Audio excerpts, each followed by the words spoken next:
Sesravana adalah nitya.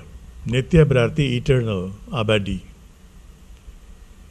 Kita harus selalu berpikir tentang yang maha abadi adanya.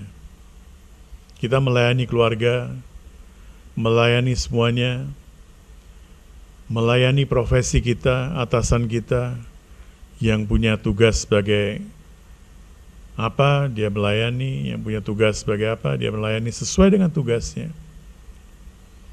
Tetapi kita juga harus selalu ingat bahwa yang maha kuasa, maha abadi itu adalah beliau. Mau disebut dengan nama apapun terserah. Mau disebut Brahma, Vishnu, Shiva, Trimurti, ini satu. Brahman, Vidhi, apapun.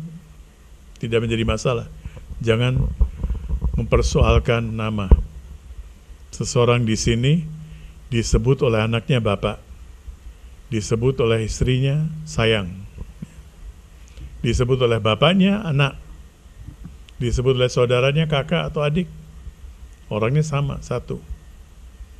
Jadi seorang yang tahu, dia tidak akan mempersoalkan nama-nama itu. Silakan ikuti ishta Anda sesuai dengan keyakinan kita, kepercayaan kita, dan jangan maksa orang lain.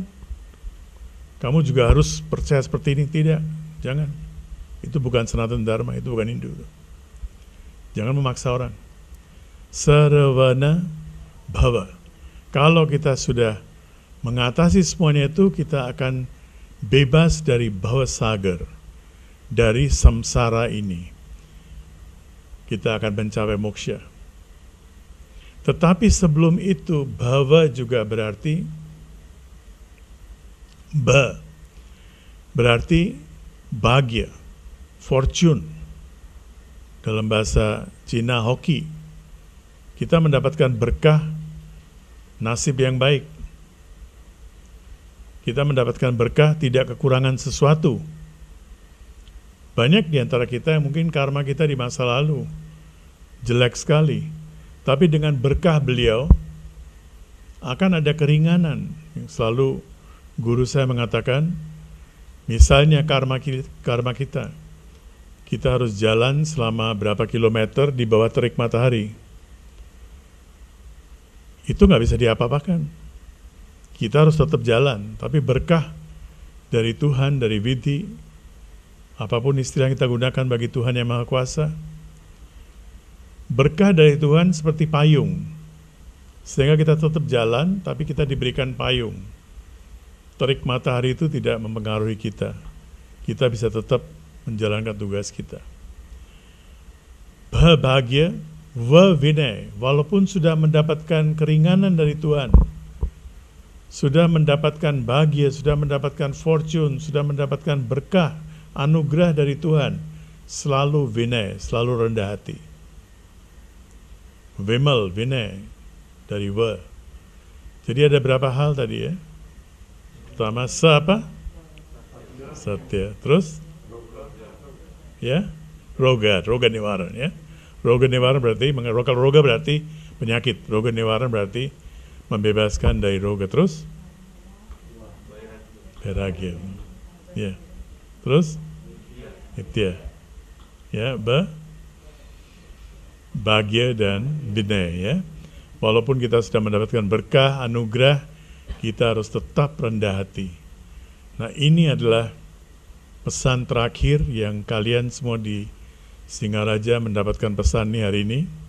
Belum ada yang menerima pesan ini dari Singaraja untuk seluruh Indonesia.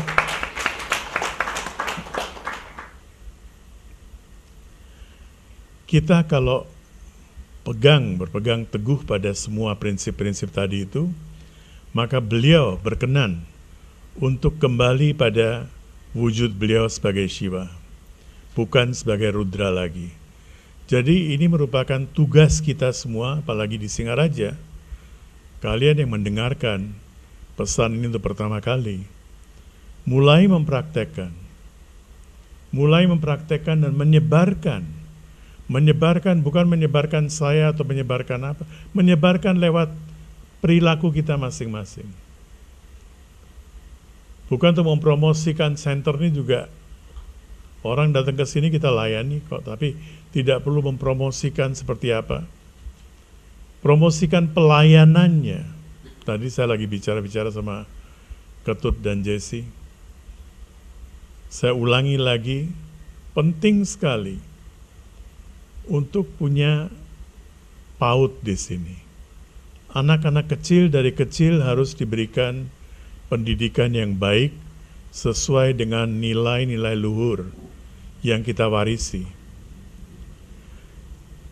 Ini penting sekali, PAUD. Kemudian sambil menjalankan PAUD, di sini center ini bisa dibuka di siang hari untuk terapi Divya Oshad, energy healing ya, sehingga kalau ada orang sakit atau apa di sekitar sini, mereka bisa datang, katakan 2 jam sehari, dari jam 11 sampai jam 12, 11 sampai jam 1 atau jam 10, terserah. Cari waktu sendiri, khususnya ibu-ibu rumah tangga yang pernah ikut program Divya Oshad, saya kira banyak juga yang pernah ikut kan, volunteer, jadilah sukarelawan, seminggu sekali aja. Seminggu sekali siapa, ibu siapa yang barangkali nggak ke kantor, nggak kemana, secara bergilir, kalau nggak bisa setiap hari, ya setiap 2 hari sekali, secara bergilir.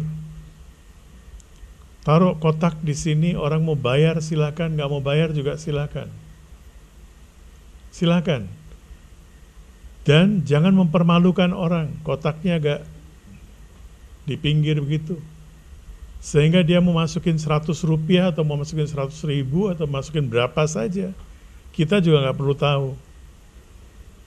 Nanti setiap akhir bulan dibuka dan kita menggunakan untuk perawatan tempat ini dan sebagainya. Jadi kita juga tidak boleh tahu dan orang tidak merasa malu. Saya tidak punya uang, walaupun dia memberikan 100 rupiah, nilainya sama seperti orang yang memberikan 100 ribu. Orang yang memberikan 1 juta. Kemampuan dia adalah segitu. Dia tidak memasukkan sesuatu apa-apa pun tidak menjadi soal. Tujuannya apa? Tujuannya supaya orang datang ke sini tidak merasa rendah. Itu pun penyakit. Wah, si ini bayar sekian, itu bayar sekian, saya nggak bisa bayar. Dia pergi ke pojok dan dia memberikan berapa kita nggak tahu. Siapapun nggak tahu. Dia sendiri yang tahu. Penting sekali dengan cara begitu kita mengedukasi teman-teman kita mengedukasi diri kita sendiri untuk berbagi berkah. Dengan cara itu, dalam waktu dekat, kita bisa mengakhiri berbagai macam persoalan. Setidaknya kita bisa mulai dari hari ini, mengakhiri persoalan sedikit demi sedikit dari sekarang. Kita harus bersyukur juga kita berada di satu negara yang sumber alamnya luar biasa. Di barat tuh sangat-sangat parah sekali. Parah sekali. Teman-teman yang ada di book club, tadi pagi saya kirimkan lewat Joe, saya kirimkan satu klip, ada yang nonton ya. Semoga teman-teman kita di dokter-dokter, para dokter di sini, Dr. Sudi, siapa lagi dokter di sini? Ya. Semoga kita bisa belajar dari pengalaman itu ya. Dokter, para penegak hukum, entah itu polisi, entah itu jaksa, hakim, dan jadi kesehatan, hukum, dan ketiga adalah pendidikan. 3 hal ini adalah the most noble. Profesi yang paling mulia itu 3 ini. Kalau orang lagi kena masalah, bagi dia polisi, hakim, jaksa, ini adalah wujud dari dewa. Orang kena penyakit, bagi dia dokter adalah dewa. Orang yang tidak punya uang, punya anak, sekolah, pendidikan adalah dewa. Kita kalau bisa melayani 3 bagian ini, 3 bidang ini aja, nggak usah bicara yang lain-lain. Tapi harus sustainable, harus continue. Tidak cukup seminggu sekali kita bagi nasi bungkus, tidak cukup. Kadang-kadang dengan cara itu kita malah membuat orang menjadi malas. Harus continue. Kita harus bersyukur kita punya tempat ini, gak usah sewa tempat ya. Tinggal bagaimana menggunakan tempat ini dengan baik, supaya kita bisa menyebarkan kasih, menyebarkan prema kepada masyarakat di sekitar kita sini, masyarakat seluruh Bali pelan-pelan, masyarakat Indonesia, dunia.